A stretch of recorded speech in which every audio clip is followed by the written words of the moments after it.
Magandang morning sa lahat. So here we are again. Kasi pumalpak yung unang biyahe namin kahapon. So ito, totohanan na to. Second adventure, Team Jameleen.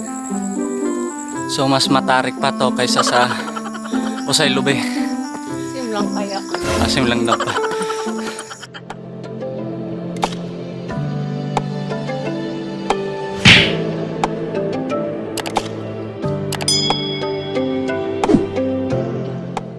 So yan men, 1 kilometro na lang.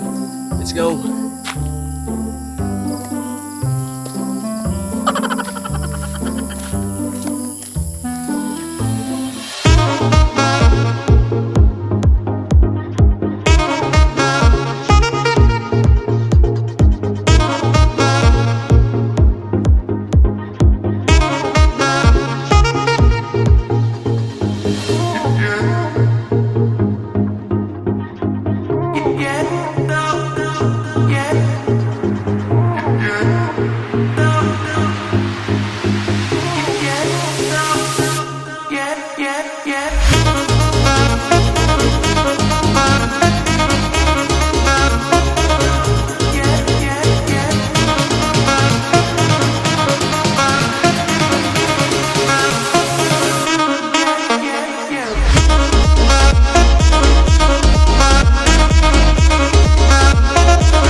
So, dito na kami sa loob ng FERNS Agricultural Farm. So, ayan, doon si my lab. Picture time.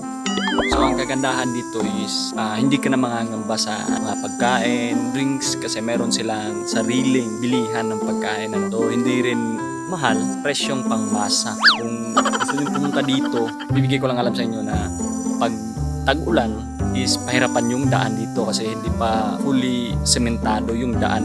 Pero pag ganitong panahon naman na medyo mainit, okay siya sa pagmumotor pataas, pero konting ingat lang kasi medyo pahirapan din yung daan eh. Pero kayang-kaya na rin. Sitwasyon namin is nag-decide kami na iwan na lang yung motor namin dun sa baba kasi medyo may kaliitan din yung mga gulong ng motor namin, kaya nabuti namin dun na lang iwan kasi safe naman kasi meron namang bahay dun. So hindi ka mangangambang pagtripan yung mga motor nyo. So yun, iikot-ikot lang kami dito konti and then lalarga na din kami. So ngayon, tutur namin kayo dito sa loob ng FERNS Agricultural Farm kasama si my lab, and kasalukuyan nga meron din nga tayong tent dito nakita. Yun, may tent dyan. So siguro may nag-camping dito kagabi.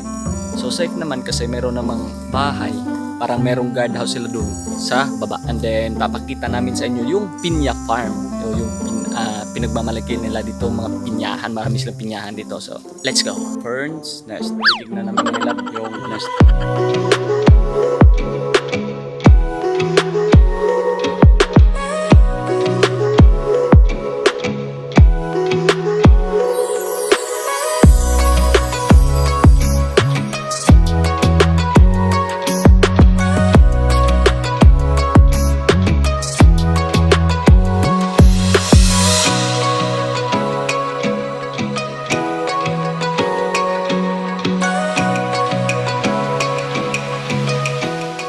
So far mga ka-team, ito yung pinaka the best view dito. Look at that view, man.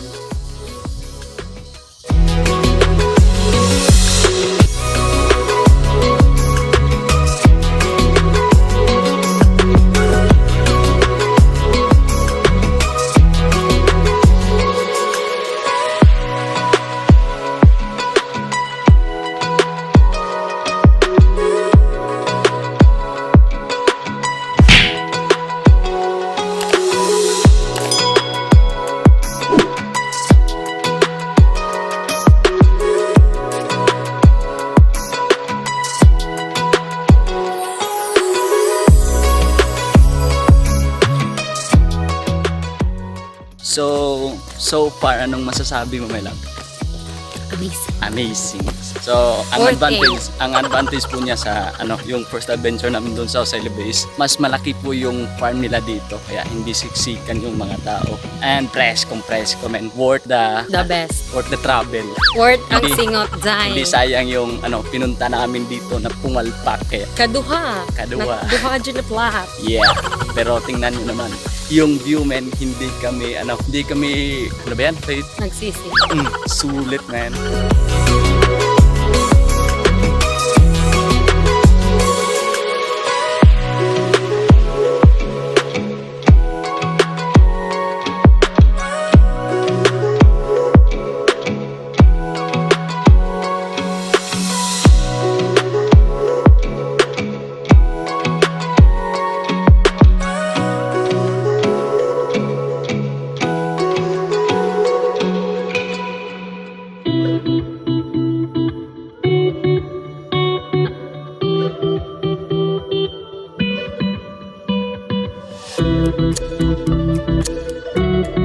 More picture Mabaw gamay time. ako sa kanang mubo. Sobrang nakaka-relax dito, mga ka-team. So, pag free time nyo, weekend, punta kayo rito. Wala, balik. Tanggal stress ang Dito, place dito. na to. That, look at the view. Ikaw lingkod sa barograph. 360 view, man. So ayun, mga ka-team, yung estimated na time travel namin is halos 1 hour and I think mga 20 minutes siguro from Sugod to dito. I-recommend ko sa inyo na mas magandang punta dito pag umaga, kasi may chance kayo na makikita nyo yung pagtaas ng araw o sunrise, makikita nyo dito. So kami kanina hindi na namin naabutan kasi bumiyahe kami mga around 5:30 na din. Dumating kami dito mga around 6:30 yata o 6:40. So yun, hindi na namin naabutan yung pag-angat ng araw. Maganda sana yun yung pag-angat niya. So makikita siguro banda rito o banda doon, hindi ko alam. So makikita yung lugar na yun, hindi ko alam o Kabalian ba yan? Kabalian Southern Leyte o meron naman doon, hindi ko alam kung ano naman doon. So yung taga rito lang yung makakasagot ng tanong na yun. Hindi lang isa yung farm dito, ka-team. Bago nyo marating tong FERNS Agricultural Farm, madadaanan nyo muna yung La Cuesta Farm. So medyo maliit siya pero maganda din yung view. Kaya mamaya pag pauwi na kami, itatry namin na bumisita din doon, masok doon sa farm na yun kasi meron din silang magandang spot. Itatry namin pumunta doon. And then yung yung time nila dito is from 5 AM until 5 PM lang po. So everyday daw silang bukas. So ayun mga ka-team, suportahan nyo yung YouTube channel namin, Team Jameleen. Subscribe nyo and then don't forget to hit the notification bell button para updated kayo sa mga videos na i-upload namin. So yun, si Melab, di mo maasahan sa video yan kasi takaw picture yan. Sa halos 100 na picture, sa Bisaya pa, sa ano niya tanan rin ng picture and then kukunin niya yung pinaka-the best niyang picture. Yun yung i-upload niya. So yan, so kailangan mo ng around 50 pictures and then yung masasala mo is nasa around 10 na lang. Yun na lang yung pinaka-the best of the best na picture. So abangan nyo lang yung mga pictures na i-upload namin ni My Love sa page, sa Team Jameleen Official, and then follow nyo na rin follow nyo na yung page namin, Team Jameleen Official. Ilalagay ko na rin sa link, and then yung YouTube channel namin. Don't forget to subscribe mga ka-team.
So ayun mga katim, inabot na kami ng ulan, inabot na kami ng oras, target na oras namin na pag-uwi. Hindi pa kami nakapunta sa La Cuesta. So siguro sa next time na pagpunta na lang namin dito kasi aabutin na kami ng oras kasi may lalakarin pa kami ni Mylam. So yun, di muna namin ma-cover yung loob ng La Cuesta. So sa next adventure na namin pagbalik dito, pupuntahan namin. So ito po yung nabili namin, pinya, yung From FERNS Farm. yung specialty nila. Ay, hindi pala specialty.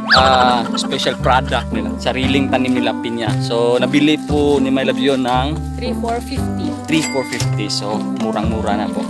Maputi. Kaya, I suggest kanina na iwan nyo na lang yung motor nyo dun sa paanan ng bundok. Kasi, medyo delikado po yung daan papunta rito. And yun. So far experience, My Love, if you rate this farm from 1 to 10, how much is your rate? I will rate 10. 10. Perfect 10 from My Love. Kasi nakaka-relax naman po Perfect talaga. view. Opo, perfect view. Tanggal stress, man. Inabutan kami ng ulan. Pero okay yan. Overall, good na good talaga.